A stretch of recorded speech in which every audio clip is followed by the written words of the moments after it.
Hey YouTube folks, Reloading Bench back with you yet again. Today is a big day, big step forward because we are going to take the 366 mounts, which I'll show you shortly, and try and mount them to the mobile stand. I wanted to point out one of the most recent upgrades that I didn't do a video on, which turned out quite nicely, and another nod to brass. So I think there's a subliminal brass thing going on here. I decided after so many years to finally attach this giant knob, which allows me to then unidirectionally move. My original thought was to put handles, like a gate handle on the sides, and I stumbled across this piece of hardware and I thought, oh, that's a winner. So it's solid iron, and I drilled and tapped the 1/4-inch column, and then used brass screws. So we got red, black, and brass, so a little bit of everything. And I will lock the wheels because I've had more than a few people bitch and moan about my stand blowing in the wind due to the wobble. I think the comment was like a rag doll blowing in the wind in terms of the press flex. So I will lock the wheels when I'm ready to mount the 366, but I'll keep it mobile for now. It's on the concrete, and let me move the camera around and reposition things to show you what I'm going to do. All right, so right now, all I have on here is the flush mount system. I left the magnetic light and the dual bin tray on here that was part of the Dylan XL750 config, because I don't know what I can and can't keep yet. So obviously the idea is to take the Inline Fab top plate, and originally I was just going to take the top plate, insert it,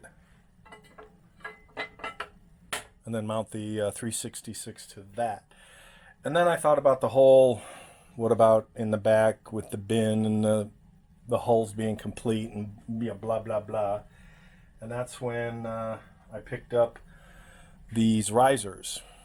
And I don't know if you remember my previous video, they were a different red. They were, I'll call it a fire engine red, and right now I'm looking for my sample piece to see how close the finished product came. So I think I put the original fire engine red against a sample piece so you'd see the difference, and now they're identical. And other than my fingerprints, there's no runs. So these came out quite nice. I actually stripped them down to bare aluminum, bead blasted, and then did a primer, multiple coats of red, multiple days, and then multiple coats of the gloss. So I have not decided how I'm going to try and mount this.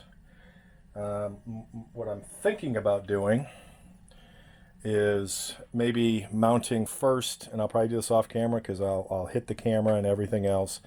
Maybe mount these to this plate first, loosely, so that I can then move this around a little wiggle when I get to the press plates. So again, have not decided what all I'm going to do yet. So I'll be stitching this together over a period of time. For this video. Okay, I think where we left off earlier was I was trying to debate, was I going to mount these to the bottom of the 366 and then try to mount this as a unit, and then I decided, no, I'm not. I'm going to take this left one and I'm going to mount it to this. Let me make sure this is... So you know what I will do? I will screw that in. At least lock one of them in so that we don't have any surprise. Okay, that's a Murphy Law. Just as I was about to say, so we don't have any surprises. and sure enough, we get a little surprise. And that's the suckiest kind of problem, because I don't get to blame anyone. All right, so the plate is in there. For this particular function, Dan shipped that's about 1 1/8.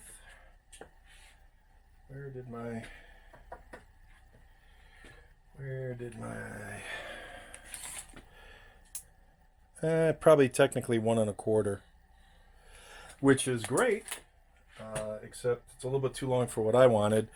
So I went to the hardware store and found a little shorter, so I don't have to cut off and I don't have a whole bunch of excess. And some more Murphy's Law says that as I try to do this, and I'm going to need small washers. I do not want to do this real time, but I had somebody comment on the video, why don't you show this? And part of the reason I don't like to show things is because it's a very tight space, and I'll be knocking the camera, because right now the camera and the tripod are standing right in front of where I would be standing, so for me to do this is going to be a bit awkward. But I will attempt anyway to satisfy the 2 fans I have. And I'm going to need some Allen wrenches. So forgive me for stepping out of the picture, but this is one of the things that I would normally do off camera that you're now getting to experience on camera. Okay. All right, Allen wrench, washer, wrench,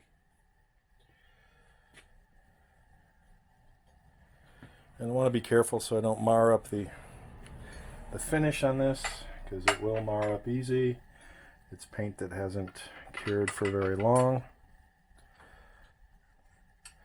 So what I will probably do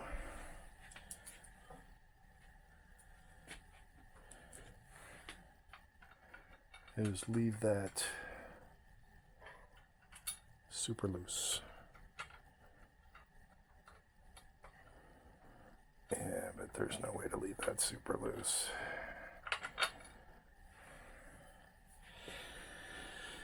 Okay.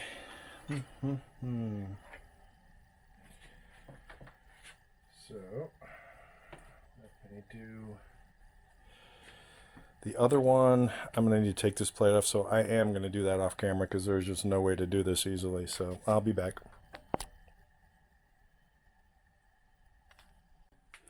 I'm going to say that I cheated, and by that, what I'm going to show you is how I cheated a little bit. So Dan ships the nuts that have I don't know what the technical term is, the little ring around them so they lock. Maybe they're called lock nuts, I don't know, so they're not going to slip. But you got to really wrench those down in order to get them in, and I don't want to do that right now because I would like to have some play in the movement so that I can ensure that these line up with the press. So instead of using Dan's lock nut, I use the regular nut that came with this kit that will secure the press from the top, because I don't care about having that lock nut on the top. I will do the lock nut on the base. So what I'll do is, and what I've done is, I've used the regular nut here for the back that sit against this bottom tray, whereas these don't sit against anything right now. So they'll allow me to move this around just enough, and then I will lock these down once the press is sitting on here, and then replace these with Dan's version. At least that's the plan. So we'll see how that goes. All right, let me position the press, because there is no way I can position the press with this tripod in the way. So I was absolutely right in making the call not to try and do this live in front of the camera. And not because I was embarrassed of making a mistake, but because there's just no room. So what I ended up doing, showed you my idea of taking the nuts that would go on the bottom here, and put them in the back just so I could stabilize this and lock it in so that it was uniform. And once I had that, I was able to set the press on the two risers without scuffing it up. That was the biggest concern, was because this is heavy and it'll scratch it up real bad, real easy, and real quick. So anchored the back two, and then I was able to screw these two down with a crescent with my 2 wrenches. And once I got these two locked down, I was able to bolt the press down in all 4 corners. So this is reasonably locked in. It's not locked on the floor right now, so I'm able to move it.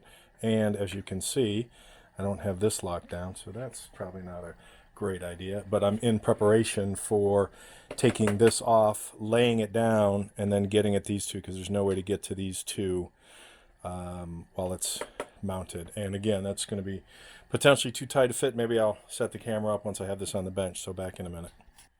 All right, I'm redoing this video because as soon as I started babbling, my camera started blinking and saying card full, so I don't recall if I showed this. This might be a dupe. So here's everything mounted on the stand, on the concrete, locked down. I don't have the powder hoppers on there right at this minute, but I will take note that if I can pan over, the dual bin attachment, as well as my light from the Dylan 750 config, is supportable on this, and I am able to, and I'll turn this to the side so you can see the back view. I am able to,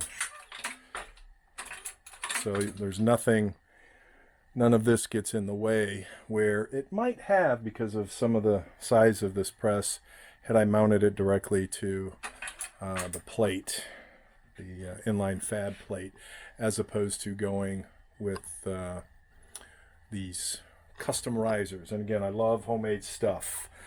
It just adds a unique touch. And what I thought was kind of cool, and this is my little idea similar to this for primers, for hulls. I don't know if this will be deep enough. I'll show you in the back.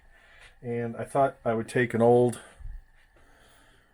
hull and run it through just for giggles. Resize,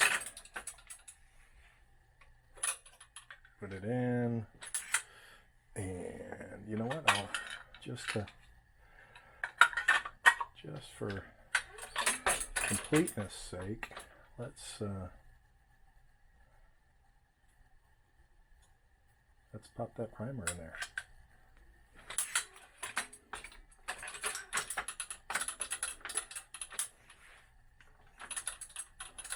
And I'm standing off to the side of this, so I don't know.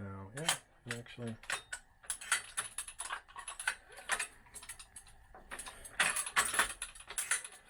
And like I said, I'm off to the side on this, so I don't know how well this is going to. I was actually trying to test the, and I'm not going to crimp. I'm trying to test how it drops. And we just answered that question. All right, so this is potentially a fail, depending on how I see things in the back there and what that looks like and what that hole looks like. So I will rotate the press around, and I'm 6 feet, and this is at 5 feet right now. So this is chest level. So I would say quite comfortable in terms of operating the press. I will say the next mod, and so far brass is winning, so I think this is going to be the winner. The next mod on this is going to be, I've had this handle for years. I bought it, it didn't work out for me. Instead of sending it back, I kept it. It's an old inline short ergo, and I don't think I can use it as is because I think it would hit right here due to the bend. So if I came in, I mean, it's possible, but it may hit right here, even though this stops. So I may be able to screw it in just like this and use it, but then it's at an angle, as opposed to maybe cutting and then rethreading, similar to what I did with my old lock and load, shortening it, and then I have a very straight handle with a short stroke. So I'll probably try and screw it in as is, see how it feels. I can already tell I'm not going to like it because I don't want it at an angle as opposed to straight. I don't know if you can see that on camera. This is about what the angle would look like, and I don't know if that'll clear this area, but that's the next project. So let me turn this around so that you can see side view, back view. We'll call that side view, and I'm not going to try and operate the press because everything is in the way, but you can see what's up here. In fact, this, the right line, that dates me. The Inline Fab dual bin tray mount is actually preventing this from going back farther and over.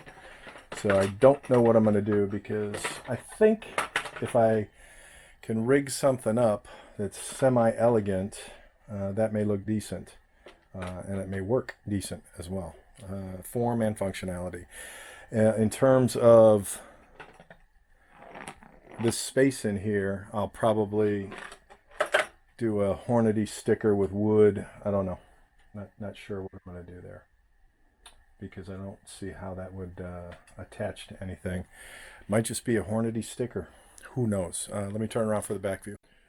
And the beauty of this,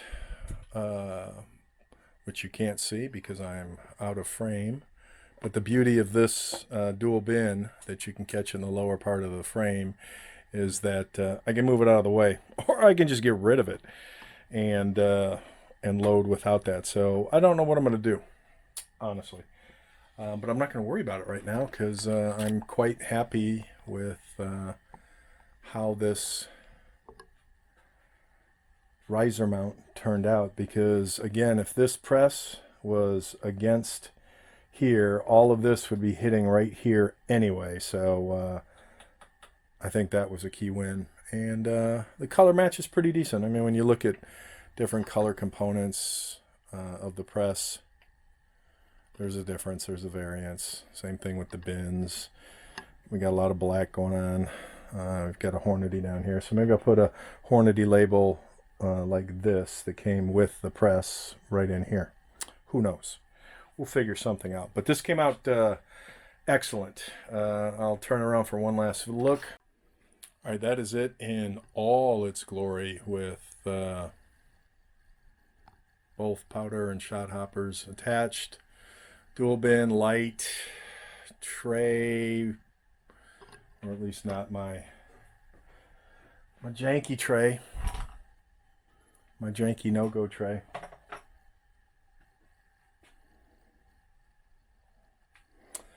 So that was a bunch of frustration and fruition. All good. A mechanical monster. Pretty cool. Oh, that's maybe what this will be called, the mechanical monster. Gotta have a name for everything. All right, that's it for this set of updates. Again, next to come is what I'm going to do with this handle. As usual, more to come.